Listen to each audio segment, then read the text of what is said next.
Kapamilya, 5 linggo na lamang po at Holy Week na. Panahon na naman ng pagtitika at pagninilay sa life and passion of Jesus Christ. Ngayon pa lang ay pwede na kayong bumisita sa Lenten exhibit sa Clamshell sa Intramuros. Inorganize ito ng DOT at ng Hermandad de la Sagrada Passion de Jesus.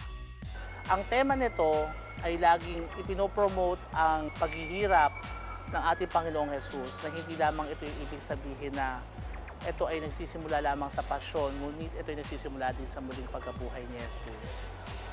Bilang paghahanda natin sa Kwaresma, ay pinakikita ng mga Lenten images na ito, ng mga paso, na ang bilang ating pagsisisi o paghahanda sa ating sarili sa pagdiriwang ng mahal na araw.